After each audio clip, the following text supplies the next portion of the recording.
Hello and welcome back to Nasty Metal, particular channel here at YouTube, and welcome to another album of the week. This, of course, is episode number 71. Now, this week's pick goes to, of course, the 5th studio album from Sammy Hagar, and it's titled Danger Zone. Now, this past week, it, of course, reached its 40th anniversary, which again, it was released on June 21st, 1980. Now, when it comes to Sammy Hagar's solo stuff, usually it's most of the time within at least the hard rock crowd or the heavier rock crowd. It's always at least judged by, or at least when it comes to it, it's judged by at least the first Montrose album, which is usually regarded as by far, not just one of the greatest hard rock albums in general, but just one of the best albums in general to begin with. But because since that was like Sammy Hagar's, his musical debut, and at least definitely on a wider scale, it's usually ever since then, a bit of his work is usually at least compared to the first Montrose album.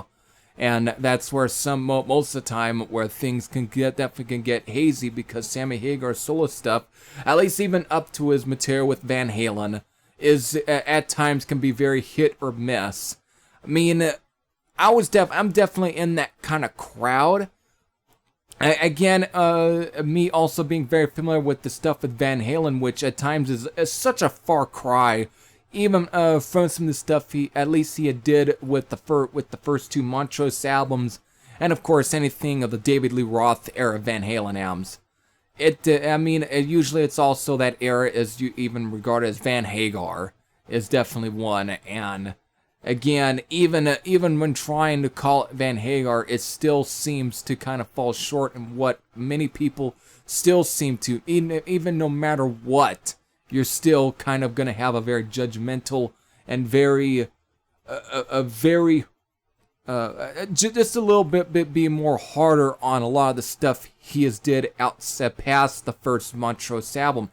Even, of course, Paper Money, which was the final album he did with Montrose.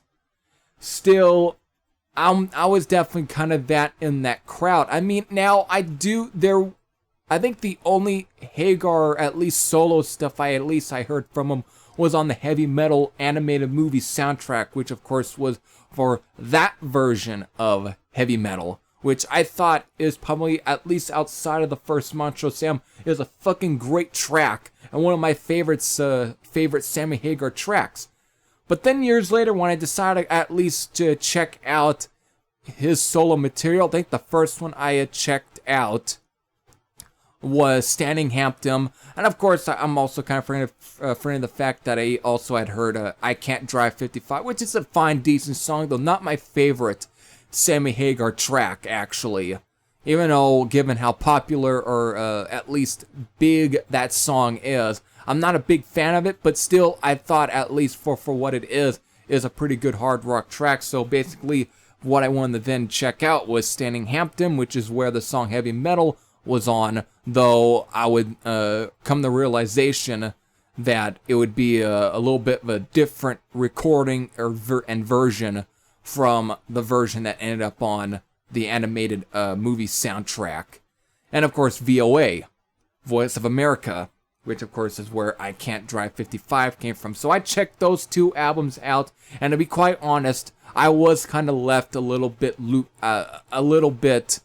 disappointed, I really want to say. I definitely, even though that might be a harsh word to say, but that's the way I kind of felt. I didn't really hear any of that crunchy, good hard rock I had gotten from the song Heavy Metal, at least the version the one that was produced by Roy Thomas Baker.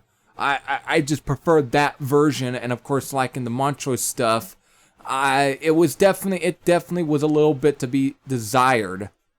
However, my mind would then be changed until years later when I was then handed a copy of Live 1980 to at least rip for a friend. Let's just say I was ripping that record for a friend, and what I had heard on that record, which is basically mostly live versions of stuff off of Street Machine and Danger Zone here, and at least one song off the first Montrose, which was Space Station Number 5. I had checked that live release out, and to my surprise, I fucking enjoyed it. I mean, which again, the songs that were off of, again, Danger Zone, like Love or Money, 20th Century Man, and of course, In the Night, Entering the Danger Zone. I had heard those 3 songs, and I'm like, this is fucking good. And of course, the stuff off of Street Machine, like again, Trans Am, and This Planet is on Fire, Burn in Hell. Oh my god. That was there's some really good fucking crunchy hard rock. At times almost bordering on metal at times. I was a little bit very surprised. I was just taken back. this is fucking great. If I had heard that shit first, if I had checked out stuff out instead of fucking Standing Hampton and VOA, I think my mind would have been a little bit more better. I probably would have at least appreciated a bit more of his solo material if I had heard that material than the stuff off of Standing Hampton and VOA, which I may have to revisit VOA, but still, if I had heard that the stuff off of Street Machine and Danger Zone in the first place, I would have had a little bit better realization. I would have at least been more better towards that. So that's finally here, which brings me to this album, which I finally got to check out the Danger Zone album last year, which of course I had bought the Rock Candy remaster from from last year. I had found when I was down in Fresno last year. I had visited Rasputin, which is definitely one of the more popular record stores in Fresno. I know there's plenty of Rasputin music stores around, at least America and so on, but still, I had went in there and they had that, and I decided to give this one, because again, I love the songs Love or Money, 20th Century Man, and In the Night, Entering the Danger Zone. I like those 3 songs, so here, finally, when I checked the album out, yeah, it might, so I guess here we'll go to the album. Now, the album does have a similar production to Standing Hampton, but the difference is this one at least has more of a hard rock edge. There's at least a little bit of that early Montrose sound, at least you get on this album. I mean, again, with the opener Love or Money, which actually features some guest stuff from let me look here, Steve Perry and Neil Schon on this song, and Neil Schon does definitely most of the guitar soloing on this song here, and of course this is where I think began the partnership between Sammy Hagar and Neil Schon, since they would form a HSAS or HSAS, I believe, that album, that group. He would then began that sort of a relationship to record the album for that project, which I still have yet to get. I've heard some plenty good stuff about that album, actually. Some really good stuff about that one. But Neil Schon does a lot of the guitar solo on here, and this is a fast, heavy rocker. I would feel like this could have easily been a Montrose song, because it just has that kind of feel and attitude. Almost, hell, if you were to, I guess, to tell me if this was at one point might have been written by Ronnie Montrose, I probably would believe you, because even though that would be a lie, still I probably would believe you, because it just has that feel. This could have easily been on any of those 2. Like, again, very similar to the likes of I've Got the Fire or Space Station Number 5. This is a fucking heavy, meaty, very close to being metal at times. This is a very heavy rocker. And again, by the time that this song came out, I mean, you already had some plenty of great heavy fret burners at this time. But it's a great fucking way to open up the album, and one of my absolute favorite Sammy Hagar tracks in general, just great. Following up, of course, is the aforementioned 20th Century Man, which is a little bit lighter, but still has a great hard rock feel to this one still. This is still at least rocks pretty good. Though, again, a little bit on the lighter side, kind of almost boogie-like, but still is good shit. I still like this song as well. I though kind of prefer a little bit of the live version because it's a little raw sounding, but this studio version is still pretty good. I still like it. Following up, of course, is one of my other personal favorites off this album, which is Miles from Boredom, which is a bit of a... Now, this one's a little bit of a slightly slower, but not too slow. This is more of a foot stomper in many ways. It's just a heavy track, too. It's just, again, just fucking heavy. I just love every bit of this song, too. It's just, again, one of my other favorites off this sound. But this is great. Just, again, another rock-hard fucking track. Now, following this one is probably, I would say... I mean, you had 3 really good songs here with, again, Lover Money, 20th Century Man, and Miles from Boredom. Great, 3 combo fucking here. Whereas track number 4, Mommy Says, Daddy Says, at first it kind of took me back a little bit because again you had some great meaty rockers from the beginning, but this one is a little bit what you would expect at least from some of Sammy Hagar's solo material. It's a little bit more lightweight, and it's okay. This is more geared towards radio friendly at times, but over time I've kind of starting to appreciate it. Still though, it's not my favorite song on this album. At least of this first half, it's probably one of the weaker points of this for me. Now following that is of course is track number 5, which is In the Night, Entering the Danger Zone, which again, I've already kind of mentioned that this is one of the songs that definitely kind of made me want to at least appreciate his solo material.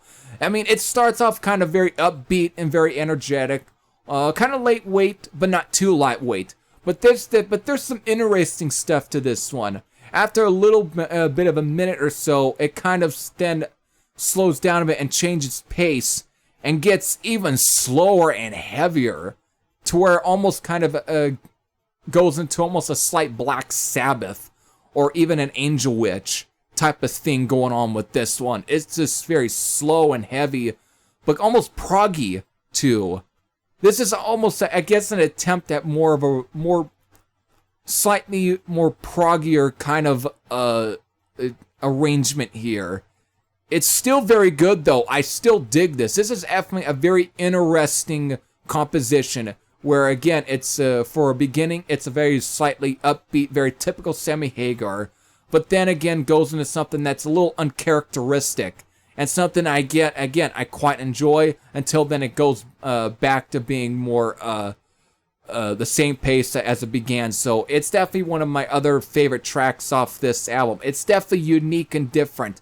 But compared to, again, the other track, this is to Mommy Says, Daddy Says, this is actually really, again, one of the highlights for me off this album, along with the first 3 songs that opened up this album. So now, the second half of this album, which of course begins with the Iceman, which is very keyboard-laced, but it has a bluesy feel to it too.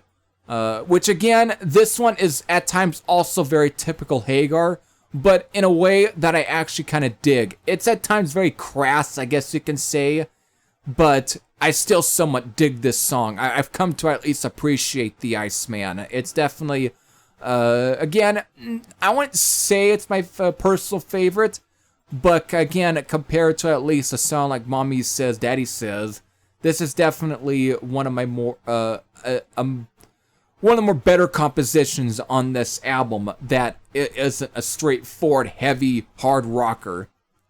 After that, we then get a slew, I guess, to a couple of, I wouldn't say duds, but just very typical of, again, the stuff you might expect off of Standing Hampton.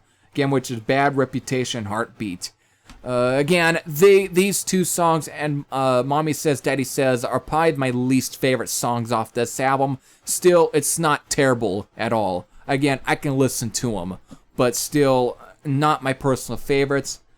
Run for Your Life, however, this one is definitely close to being more of a ballad, but this is still a good good ballad, actually. I actually dig this song. I actually think this is a pretty good composition. It's very melodic, very ways, but it's still got a very good, I would say, a good grit to some of it too. I still dig this right here. This is definitely a one of my, I actually have come to really like this song.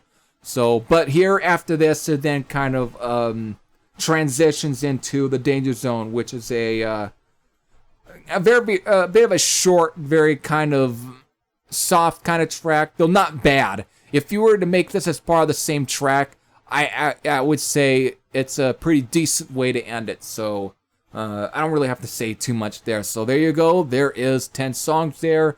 Very much a little over 34 minutes. But there's Danger Zone.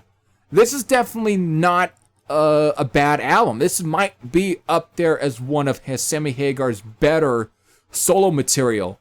I mean, it's not a perfect album by any means. There's still some stuff I kind of feel, but again, there is, again, it adds, I guess you could say, some variety, but again, after the very ripping and very fast, hard and heavy material that I at least gotten with Love or Money, 20th Century Man, and Miles from Boredom, and of course, In the Night, and for that example, of course, even the decent ballad that, of course, is Run for Your Life. Again, there's some great for that. There's at least some material that is left to be a little bit desired, but again, variety is variety. But still, after again the stuff that I had mentioned, you almost would have expected this to be a straight up meaty, heavy, hard rocker. But still, either way, it's not too bad. So with that. This is definitely a fine album. I know it is, since I think it's a good album. If you were at least left lukewarm with some of Sammy Hagar's solo material, this is not a bad album to check out. Still, I say I recommend the songs Love or Money, 20th Century Man, Miles from Boredom, and of course In the Night, Entering the Danger Zone. I definitely recommend checking those songs out. And of course, I do recommend getting the Live 1980 record or any of the live albums that Sammy Hagar had released up to this point. Any of that stuff is all I would say is good stuff to check out if you really don't, if you're not quite sure if you want to, if you might not be interested in Sammy Hagar stuff. I think those are good recommendations to kind of at least to see if his solo material is really up to your standards. Still, as far as studio material, this is definitely one I probably do recommend, even along with Street Machine.